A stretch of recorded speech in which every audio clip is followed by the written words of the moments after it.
And maybe in the chat, just so we kind of know who our audience is. For those that are first, hello, hi, good evening. My name's Irene Myers, and I'm a counselor with Northwest Independent School District, and I'll let the other presenters introduce themselves. I am the counselor at Special Programs Center.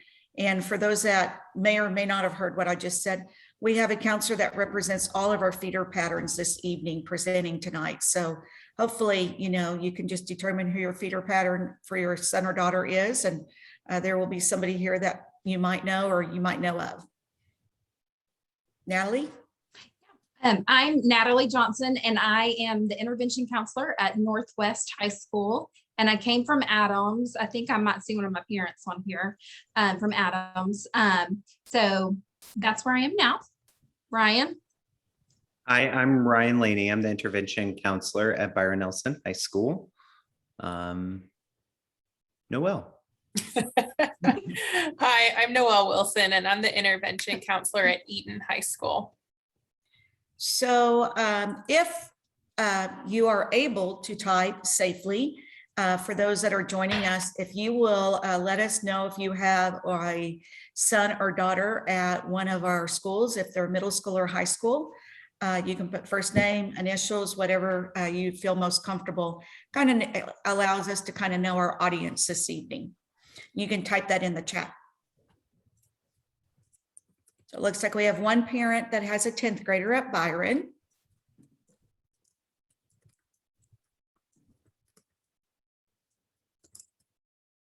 Another one from Byron has a 9th grade student. Natalie, you have a student, don't you, at one of the feeders? Your daughter?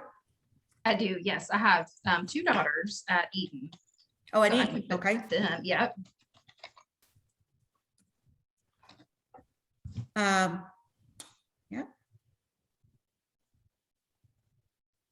Okay, and for those of you that have just joined us, I put in the chat just to introduce yourselves to us and to let us know what campus your child attends. So we have somebody that's representing each of the 3 feeder patterns in our district. And so hopefully you know one of us or can connect to one of us if need be. Miss Elliott, do you want to say who you are also? I'm Cynthia Elliott with Northwest ISD Student Services Family Involvement Program. Happy to be here, and I have a 10th grader at Byron. All right, so it looks like so far we have representation for all grade levels from the high school. So we're thrilled to have you. We'll go ahead and get started. Thank you for those that are joining us this evening. I was just mentioning before people started joining that really this webinar is in its purest form, because a lot of times if we can talk about this, subject matter with our parents that have middle school or high school students before, your tween or teen starts experimenting or using or vaping on a regular basis, that's wonderful. But if that's not you and you already have a son or a daughter that's already using, this is the perfect place to be at as well, because I think you're going to get some really good information that you can take away. This understanding youth vaping. So what happens in Northwest ISD, anytime a student is caught, I guess, vaping, they're required to have an education piece. And so the student piece, we're not presenting on this evening. We hope to present on later, but this is the parent piece that parents, are not required, but definitely highly encouraged to look at so they can continue to have conversations with their students or with their child, their teenager. Because what we know, research proves over and over, parents that are talking to their tweens and teens about drug use really can slow that process down. And for many tweens and teens, they just don't use at all. If the conversation goes above and beyond, just say no, which we always hear. And I'm the counselor at Special Programs Center, which is a disciplinary placement for Northwest ISD middle and high school students. And I often hear that, well, the answer is just say no, but we know just say no doesn't typically work. And so hopefully you'll leave tonight with some really good education piece that, you can carry over. This is being recorded. Feel free to share it with your friends, even if they're not in an NISD school, because the more we get this information out, the better, because this is becoming a nationwide problem, not just, of concern here for our district, but really nationwide. And it's something that we've dealt with just for the last decade. And so it's one of those things that we're all still learning, about the impact and the effects of vaping. And so the next slide is just a 4-minute video. So just listen to what it has to say. I think you'll get a lot of good information from it.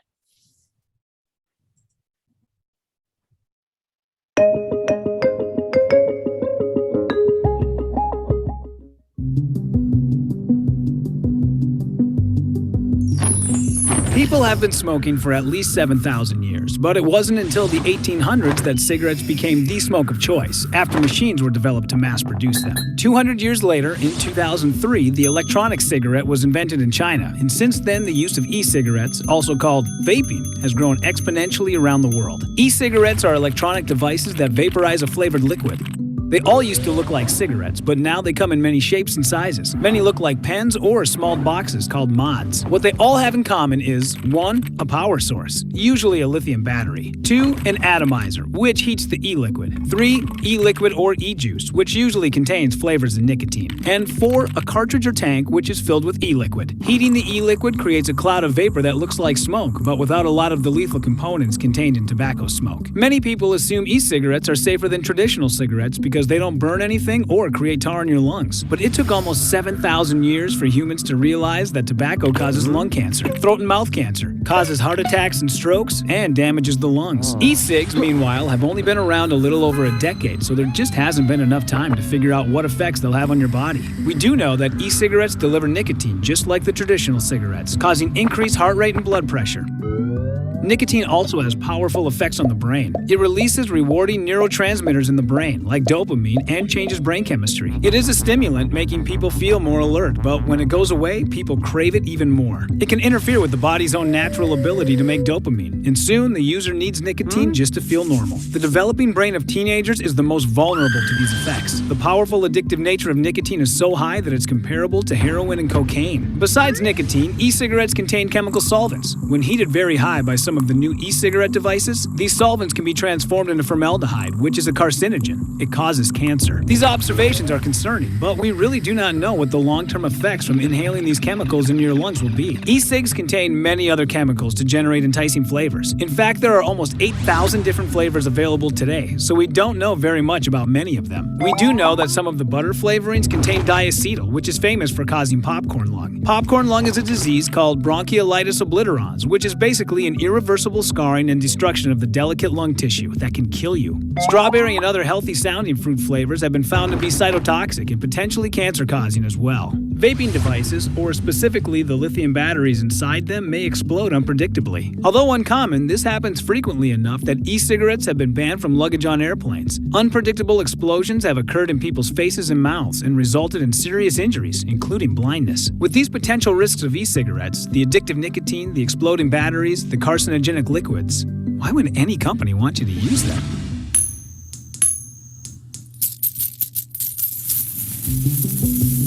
Sales of e-cigarettes approach $8 billion per year and are increasing. The truth is, tobacco cigarettes kill about 50% of people who use them. So tobacco companies, known as Big Tobacco, need to keep recruiting young people to become addicted in order to stay in business. Here are some actual documented quotes from tobacco executives. "We don't smoke that shit, we just sell it. We reserve the right to smoke for the young, the poor, and the stupid. The base of our business is the high school student. The fragile self-image of the young person needs all the support it can get. Smoking may appear to enhance that self-image. Studies show that when people start to smoke in their teens, they become addicted and stay smokers as they grow older, even those who swear they will never become addicted. Many of the same strategies that Big Tobacco used to hook your grandparents into smoking tobacco cigarettes have simply been modified and are being used today with an e-cig in place of a tobacco cig. E-cigarettes come in candy and dessert flavors like Skittles, gummy bears, and vanilla cupcake, directly aimed at teens. Ads always show thin, beautiful people vaping. Even the strategic use of humor is being successfully used to get customers on their side. The bottom line is that we are all faced with important personal choices every day. We don't yet know everything we need to know to make informed decisions about many things. But we can resist being manipulated. Take your time when making your own personal decisions. It can make all the difference.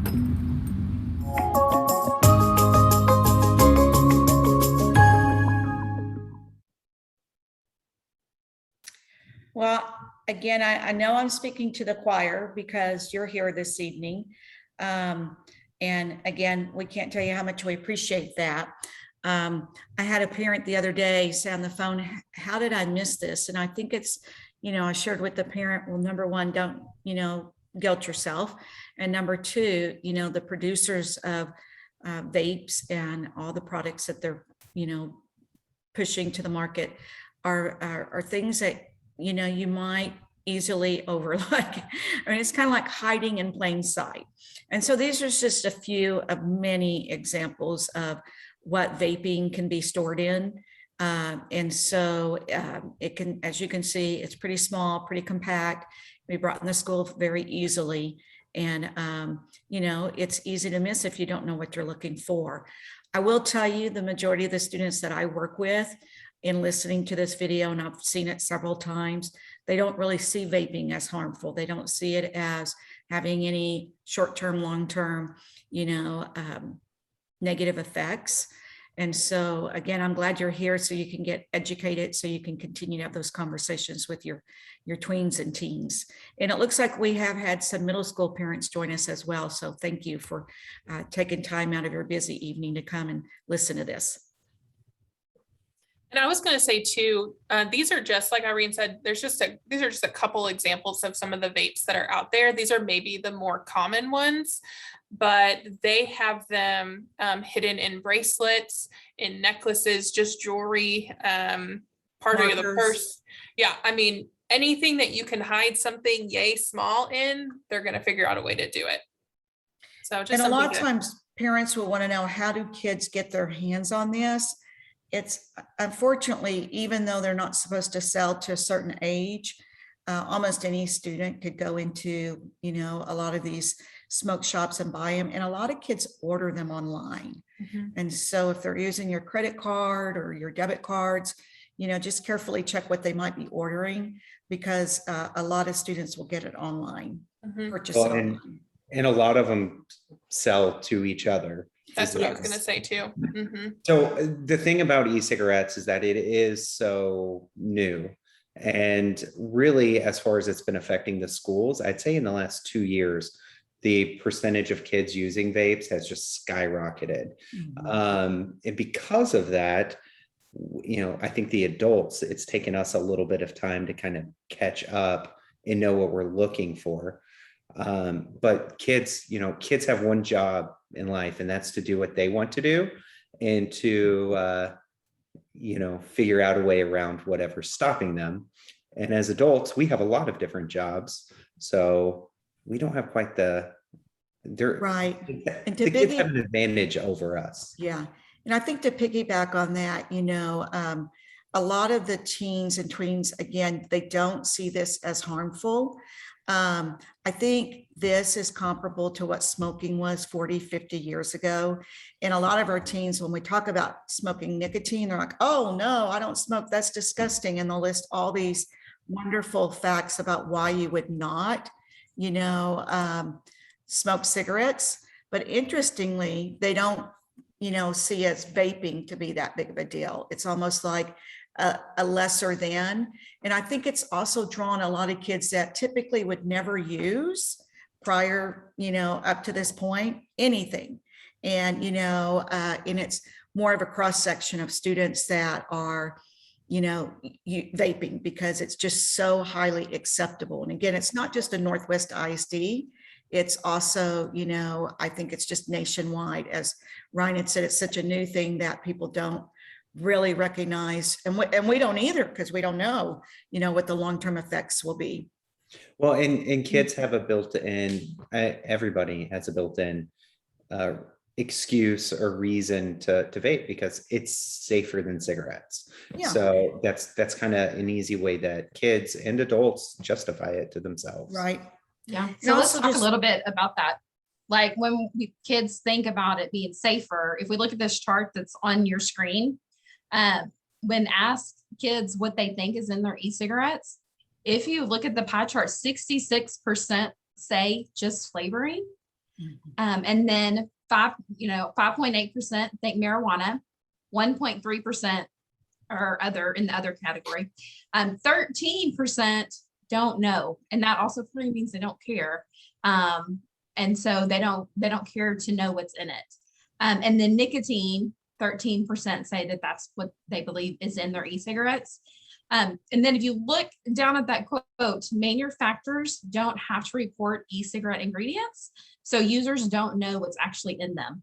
And that's actually more scary than kids not knowing, is that the manufacturers don't actually have to report what's in those. And so a lot of times kids will get things that they have no clue what's in them, or they're sold something and it is totally not, they have no clue. So go ahead and go. I'm going to start talking about the health aspects of it. And our video talked a little bit about it. I'm going to talk, let me just say I'm not a doctor. So some of these, let's just get that out of the way. But some of this is going to be obvious to you. But we all know that this is an unhealthy habit. Most e-cigarettes contain nicotine, which is highly addictive, just like cigarettes. And it can harm your brain development. When we're talking about teenagers, their brain is developing until age 25. And so the things that this impact: attention, learning, mood, impulse control. So all those things that are developing right now, they are being affected by the e-cigarettes, the nicotine, marijuana, whatever they're choosing that's in their e-cigarette. Go ahead and go to the next one for me. So Natalie, can I add something on, which is interesting because most of the times teens will say they're using because of mood, attention, and so learning, impulse control. So they're saying I'm using because this helps me. And then they start using it on a more regular basis. They're no longer a trial or recreational user, but now it becomes a little bit more habit forming, even if it's not addictive, but it becomes a pattern. But that's why oftentimes they'll say they're using it. And then we recognize how it is negatively impacting that. Well, and the thing about the e-cigarettes is that they have more nicotine in them than an actual cigarette. And so it doesn't take but about 5 days of somewhat regular use for a person to become physiologically addicted to nicotine. And so when they say, hey, I need it for attention, I need it for mood, I need it for all that, that's all very true. But they don't realize that it's the addiction to nicotine that is making them feel that way. Yeah, go ahead and go to the next screen. So I talk to a lot of kids that do use e-cigarettes. And so, like we're saying, they become addicted to it. And then there are also a lot of kiddos that are vaping with marijuana even. And so when we're talking about the teenage brain, they're creating habits through their brain development. So let's kind of talk about that. Right now, if you look in the top left box, your brain cells called neurons communicate with each other through connections called synapses. And I'm just going to call it connections. So their brains are constantly developing, making new connections with what feels good, what they're learning. And so if you go over to the right top box, as we age, these connections get stronger. So when teenagers are around other groups of teenagers and they're smoking, they're doing, with the e-cigarettes, it's like a joyful thing. It's they get a peer pressure reaction from it, where it's something fun and it produces like different the adrenaline rushes. And then once they start doing it, they've created this connection in their brain that this is a good thing because I've got these chemical rushes going on, and then also the nicotine that provided that for them. And so they have now created a connection in their brain that this is something, one, that I need, and then two, that I enjoy because it's fun. So they're starting to make those connections at this young age. And during the teenage age, your brain is developing way faster than as an adult because you're creating all new pathways. You're highly learning new things and making new connections. And so it is really active during this time period. And so kiddos that are doing that, it creates those coping skills that we don't necessarily want, those negative coping skills. And so now they have connected, if I want, friendships, I'm going to do this with my friends. If I'm feeling a certain way, then this makes me feel better. And so it just starts creating those coping skills that you don't necessarily want for your kiddos. Anybody have anything to add on the brain? You pretty much covered it. Okay. I like the brain. Now on the next medical stuff, go ahead, Noel. The video addressed a lot of these things. Parents, if you have any questions, please go ahead and to type them in the chat. We may be able to answer them. Like I said, these medical things, we may not, but we definitely, with coping skills and with habits that we see in the kids that we work with, we can definitely help you in that. So a lot, vaping, lung health, and infectious disease. So chest symptoms appear to occur several days to several weeks. So the coughing, chest pain, shortness of breath, you may start seeing that in your kiddos and wonder what's going on. Abdominal symptoms preceding chest symptoms like nausea, vomiting, diarrhea. And then other symptoms, the increased heart rate, fever or chills, and then fatigue. And so a lot of times kids don't realize that they think they're sick, and it could be just a symptom of the e-cigarette that's going on for them, the habit that they're creating. And I think the scary thing with this too is, essentially anything you use has some sort of side effect, right? Whether it's a prescription, an illegal drug, drinking a can of Coke, there's always some sort of side effect. So this is kind of like the general stuff, but it affects every body very differently. So we've probably all heard of a case of students that tried it one time and felt like they couldn't breathe or had a severe reaction to where 911 had to be called.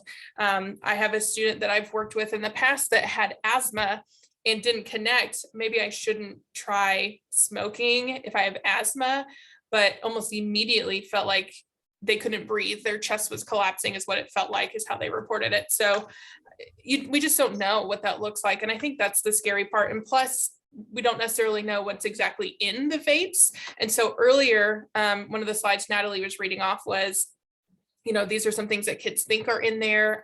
These are some things that may or may not be listed, but out of the, I think it's like thousands of chemicals that are inside of it, only about 100 or so have been identified. And so that was a report we had gotten from, the tobacco prevention. I can't remember exactly what it's called, but they had reported that before, where they're only able to identify this many, but over 100 chemicals already is way too many, or 100 ingredients of anything is way too many. And only being able to identify that small fraction. There's really just no telling what's in that and what is now going into the bodies. I will say there is some information that hopefully in a couple of years, it will be more regulated. And at that point, they will have to write down what is put in it. But at this time, that's not happening. Well, actually, there are some laws going into place. I'm not exactly sure when they become effective, but the manufacturers of the liquid do have to register with the FDA here pretty soon, and they will have to list all of their ingredients. That's However, I've heard that there's a lot of the manufacturers that whole process is too expensive, and they don't, they're probably using chemicals they don't want to disclose. And so they're just closing down, or they're not making liquids anymore. But that is the thing, because it is so new, and it has become a problem so quickly, that the government is starting to take action and regulate e-cigarettes a little bit more. Right. And sadly, but the truth of the matter is, the tobacco industry's kind of made a shift from tobacco where, that's not to say it's not an issue at all, but it's not as big of an issue as vaping is. And, unfortunately, it all boils down to money and dollars and what they can market and who they can market to. Mm-hmm. So I wanted to talk about kind of signs to know, hey, is my kid vaping? I know for me, I have a 19-year-old son, and me and him kind of went to war for a couple years over his desire to vape and my desire to keep him from vaping. So I feel like I have a pretty good idea of what to look for whenever your kid is vaping. I think as parents, we try to be in tune with our kids, but teenage years, they're trying to get as far away from us as possible, so that they can have a little bit more independence. And unfortunately, that leads to bad decisions sometimes. So I think the number one thing to look for as parents is, do their behaviors change? One of the signs that I first noticed with my own son was that, the kid loves to eat, and he loves to eat anything that his parents does not cook. Like, we'd go out to dinner, and once he got to the age where he could stay home by himself and he started vaping, he started to decline on going out to dinner or going to the store or things like that. And it took me a while, but I realized what it was he wanted to be at home by himself so he could vape. Started noticing, like, every 20-30 minutes, he'd have to, if we were watching TV or watching a movie, he'd get up, go to the bathroom where he would be able to vape. So I just started to pick up that some of his patterns were changing, and what was going on, he was looking for privacy. Now, when the kids have vapes, it doesn't take them very long to get a puff and get a little bit of that nicotine. So it is hard as a parent to identify. Also too, what you see with the behaviors is that once they start vaping, they do become addicted to nicotine. And so you have all of these signs of, irritability. Like, if we were going on a long road trip and we were stuck in the car together and he couldn't get any privacy, you notice he would get upset over the smallest things. And it was because he just needed a little nicotine to feel a little better. You just see all of these behavior change, and it's real easy to chalk it up to, they're just teenagers. They had a bad day. Their friend said something. But a lot of times there is a cause to it. So it's always good to kind of investigate that. You might notice that they eat more, or a lot of kids will eat less because nicotine is an appetite suppressant. So they might not be as hungry as often. If they're vaping a lot, you'll notice sores and things on their mouths. I don't think that happens too often, but it does happen. Nosebleeds is a thing that happens every once in a while too. I remember one time my kid came out of the bathroom and he had a nosebleed, and it was because he was in there vaping. One of the big things, we're an Apple family, and because all of the vapes have their batteries, they have to be charged.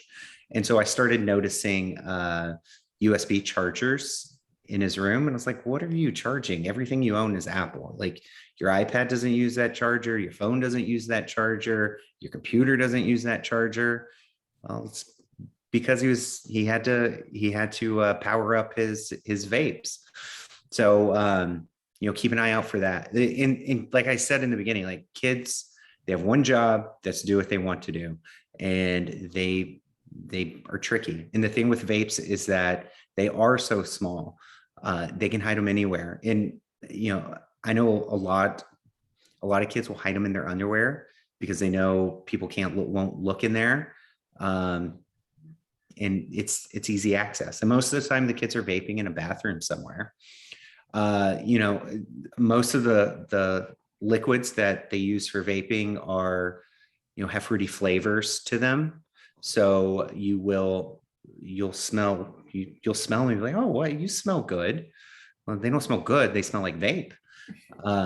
So watch out for that. Also too, whenever they run out of liquid, and like, if they fill up depending on whatever vape they have, some kids use disposable ones where there is no filling it up. Like it will just run out of liquid and then they have to go buy a new one.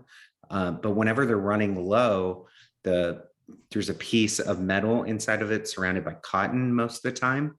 And if there's no liquid, it will heat up and that cotton will burn. So you'll smell like a burning smell, but it's not like wood. It's kind of like a metal burn that will stick on them for just a little bit.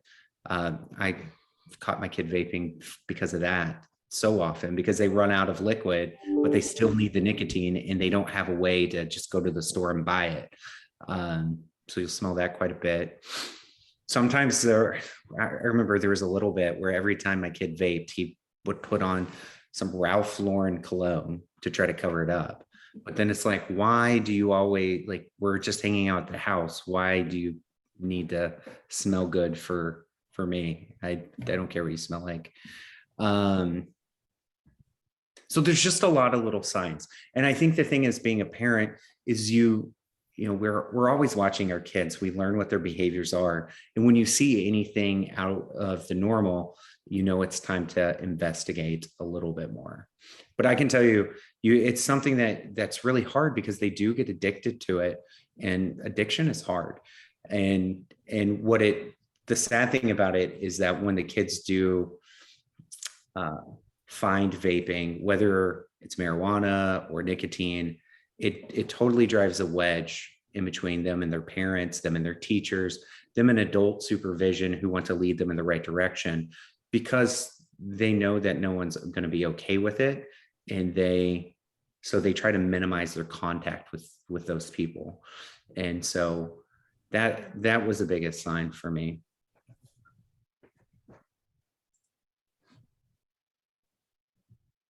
I think I covered most of these already. I think some of these you kind of looked over already. Yeah, in the empty pods, just depending, because there are a lot of different ways that the kids are able to get it. Like I had a kid today tell me that, well, one of the other issues that we're starting to run into, and this isn't something that we actually talked about for this, but what I'm noticing more and more, and Irene, I'm sure you're seeing it all the time, is the kids are filling their vapes with THC oil, and what they're doing a lot of time is buying it from older people that they're meeting on Snapchat or some other social media. Mm-hmm. And these people are going to Oklahoma or Colorado or wherever, and they're buying THC filled vapes and they're bringing them down here, and they might buy the vape itself for $20-$40, and then they're turning around and selling them to our kids for $100, $150. And the kids are taking them into the schools and using them together. So you just, but these are pre-filled, so they can't fill them back up. So whenever they run out, they got to do something with the trash.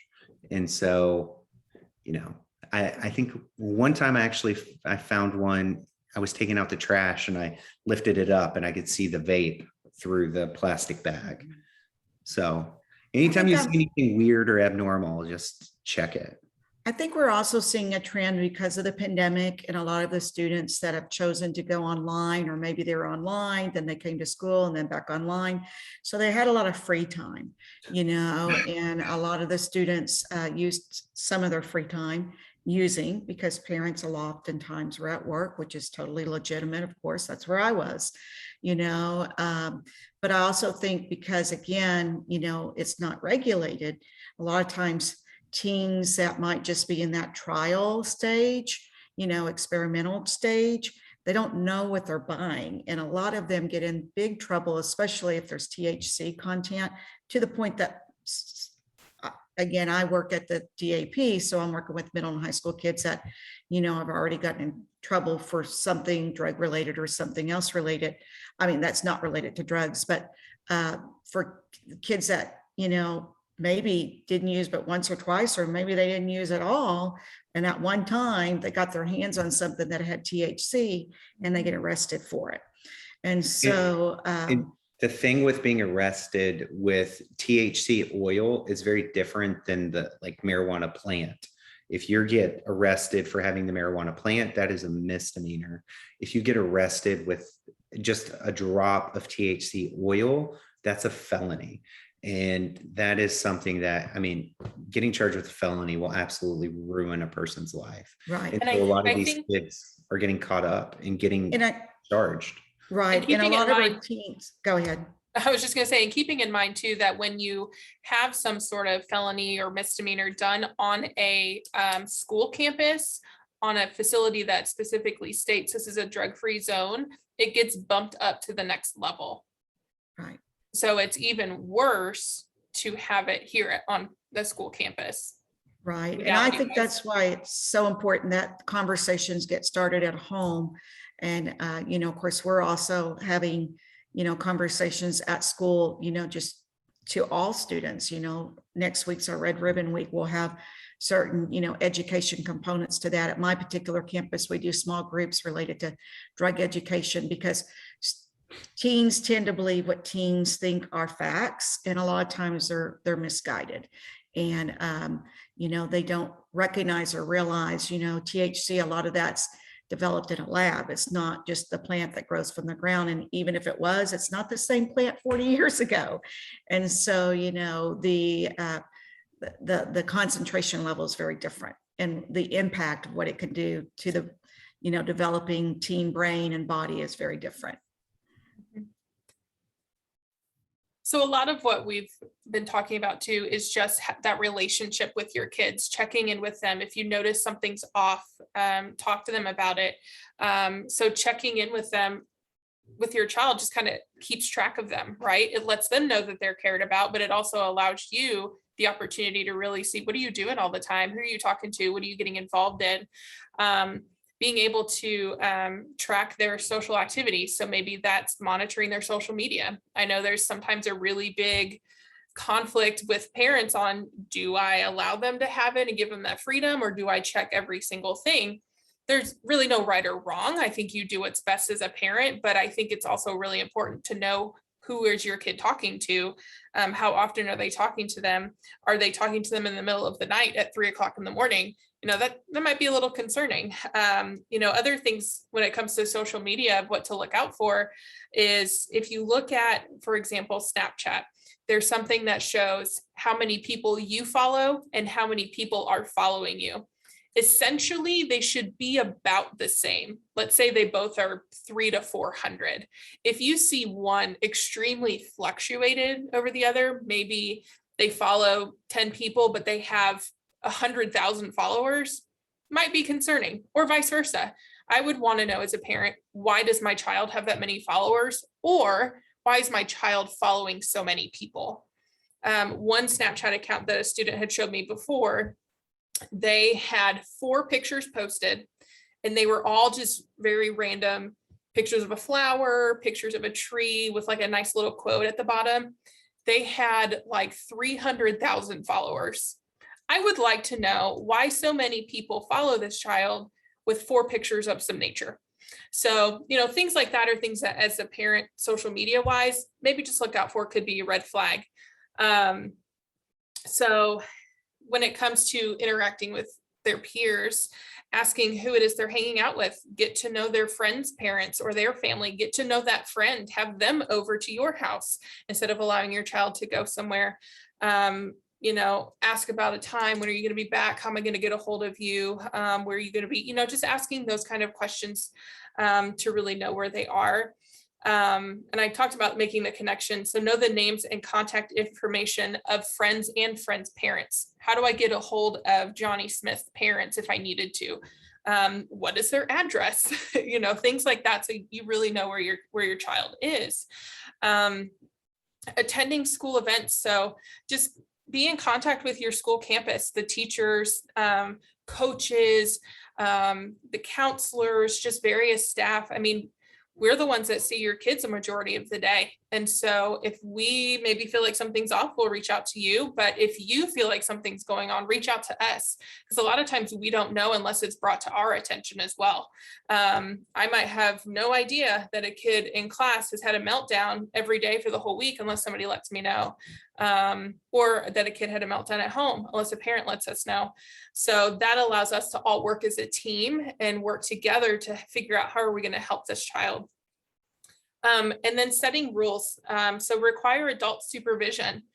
13-year-olds may or may not get the freedom to go walk around the mall and do what they want until it closes. I don't know. But I think it's a good idea to set some sort of guideline expectations on what that looks like. What kind of supervision is there? What is the curfew for that child?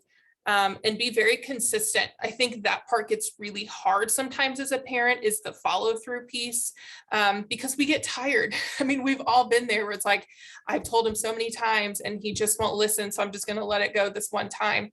But that one time you let it go could just put everything that you've worked so hard in kind of in a downward spiral to where, well, my parents said I didn't have to do it that time, so I'm just going to keep getting away with it. So really be consistent with whatever consequence or discipline you decide to give or that you come up with. You got to stick to it. But also keeping them busy, getting your child involved in school or a club or an activity or a sport or volunteer, even if it's not at the school, have them do something outside of here, have them join a group or something in your church. Having them be involved and feel like they are a part of something and included in something more positive is really going to be a good, have a good effect on them and their mental health, their social skills, all of that.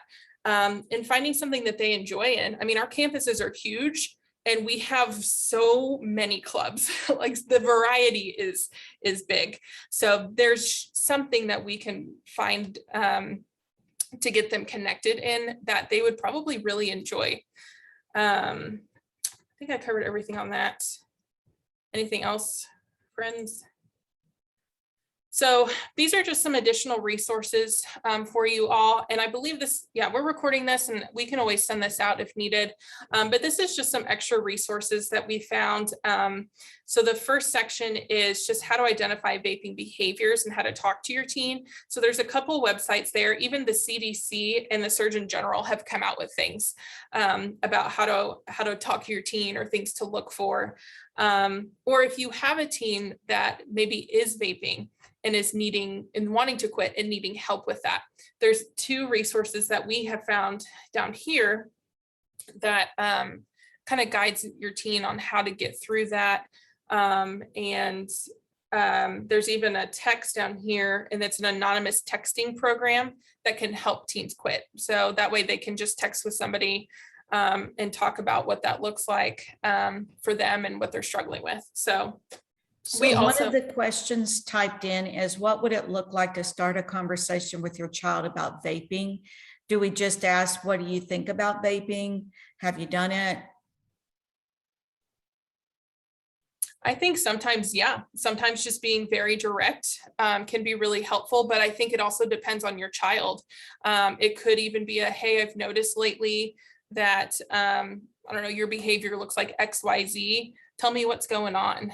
And maybe starting that way. I think sometimes when it depends on your child, sometimes the direct conversation is great. Sometimes direct conversation leads to getting defensive, and then they're going to shut down and say, I don't know what you're talking about. That's not what I do. And then it just becomes an argument and then nothing gets accomplished. So I'm sorry to interrupt you. No, go I know ahead. one thing that I would say is, hey, I saw this thing about vaping at school. Are they really vaping at school? Tell me about that. Like, what's going on at your school? And just so it's not accusatory, you get them talking about what they see. And believe me, all the kids know that other kids vape. They all know. And so if you can get them to just start talking about it a little bit and then ask non-accusatory questions to just get more information, and they'll give you a good idea of how much they know or don't know. And then towards the end, I would follow it up with something just like, well, have you ever done that? Or do you know any of your friends do that? Just something like that. Now, who knows if they'll be honest, but you know your kids better than we do. So yeah, I think those are really good options. I think when you come across as a learner, oftentimes I'll just ask students, what are kids saying about vaping nowadays? Is that an issue? And what do you know about it? Or what have you heard about it? So you're kind of taking it as you're the learner and they're the teacher. And then, that's a good segue to then talk a little more about it until you get it more personal with your particular son or daughter.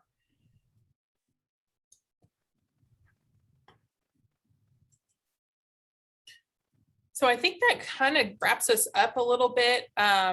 This is all of our contact information. So if anybody would like to get a hold of us, you're welcome to, but we will take this opportunity, just if anybody has a question or a comment that they want to add in the chat box, that we're here to help answer those questions. We still have about 10 minutes or so to do that.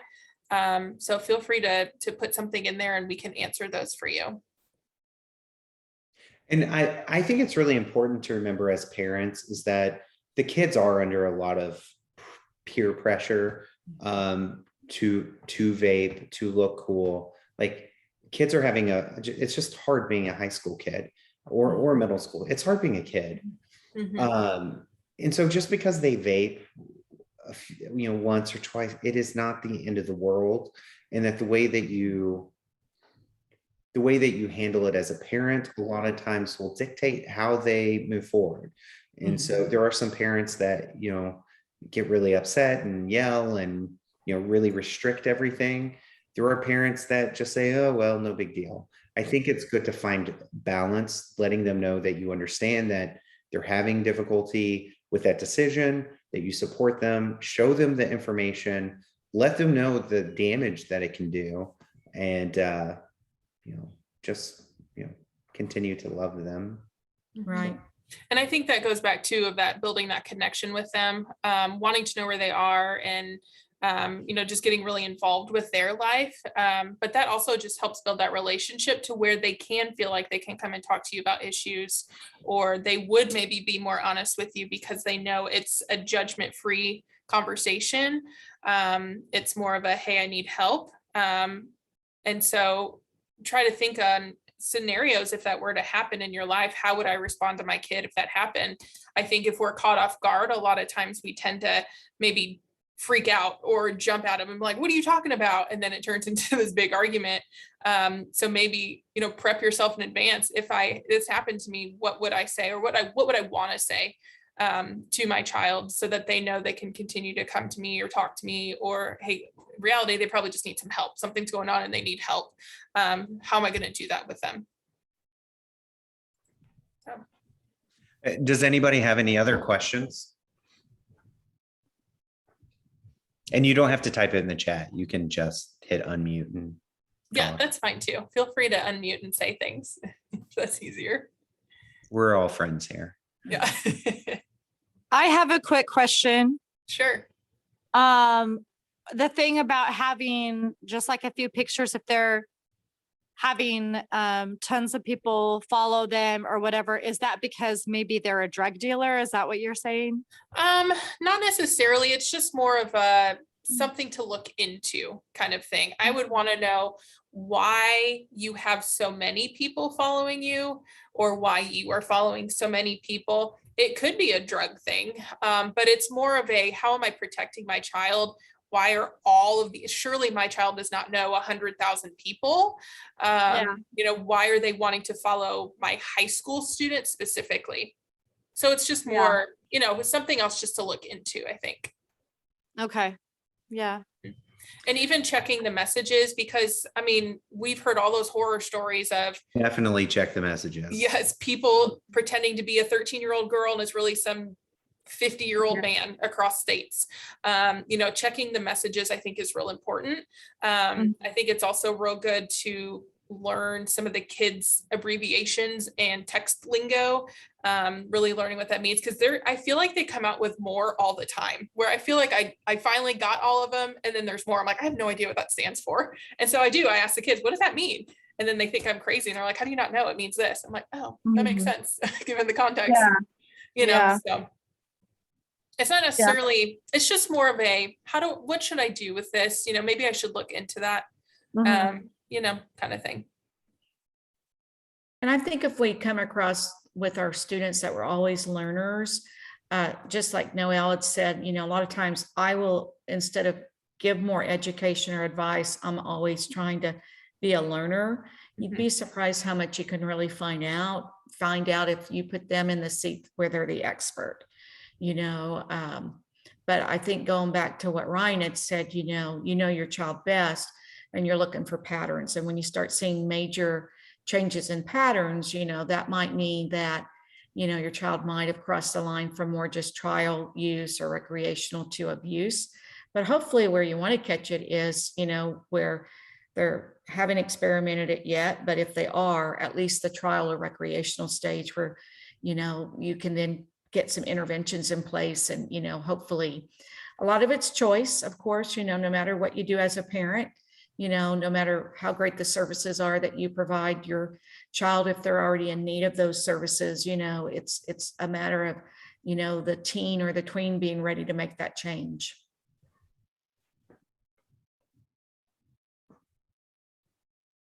Thank you for your question. What other questions do you all have, or thoughts on anything, concerns that you have? Maybe specific scenarios that you've come across with your teen or things you've heard?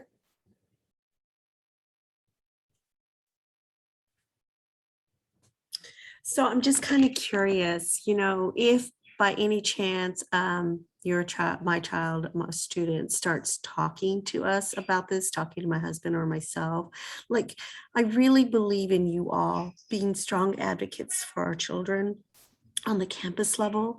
Who could they go to? I know, you know, I took a picture of all your information because I deal with a lot of different students, and I really just feel that, you know, these kids need to know where to go to, because a lot of times, you know, they just get caught up in the emotion. They're a little lost. They don't know what to do.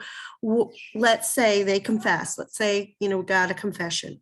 What could be the next step that you all will be able to help us? Absolutely.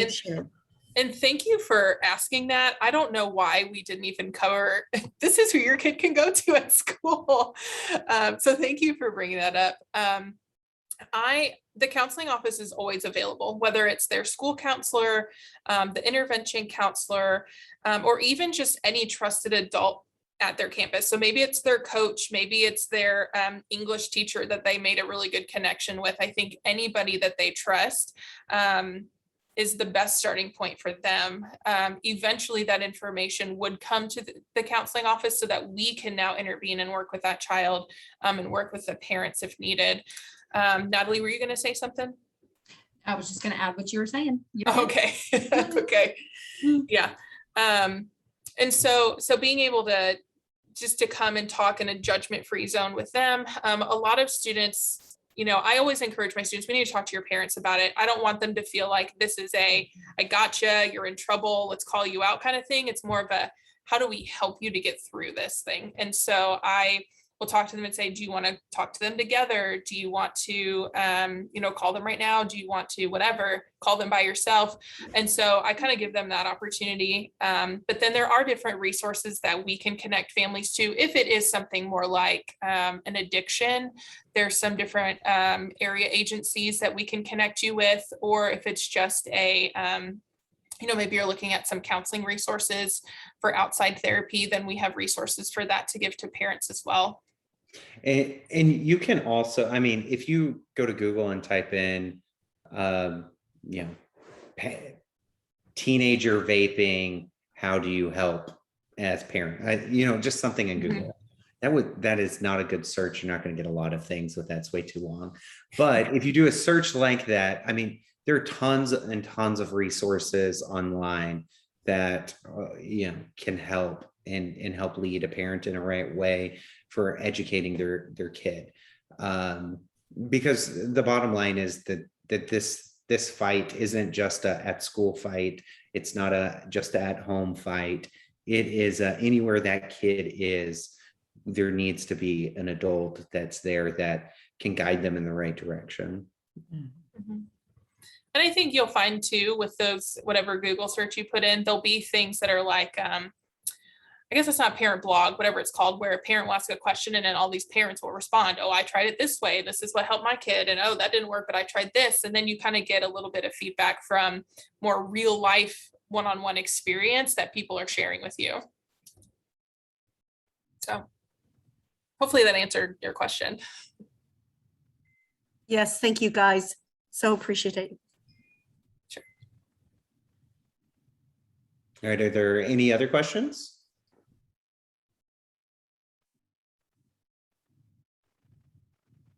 Okay, so I want to just say in closing, we represent the entire district because every feeder pattern is represented here. And so if you later have questions, feel free to email us, reach out to us, reach out to their home campus counselor as well. It is being recorded, so feel free to share this with other friends or family members that you think might be benefit from this as well. So we'll go ahead and close out the webinar, and thank you for joining us this evening. Miss Irene, I appreciate y'all presenting tonight. I do encourage them if they want to look at the library of parenting webinars we've done. Our webinar, our website is www.nisdt.org/PE. So it's the district website with just a backslash and then it's PE for parent education. And we have a whole lot of recordings on there and we'll post this also. And Noelle just typed it into the chat. The Perfect. website. All right, well, thank you. Thank Have you, a good everybody. evening. Have a wonderful evening. Thank you for being here. Thank you.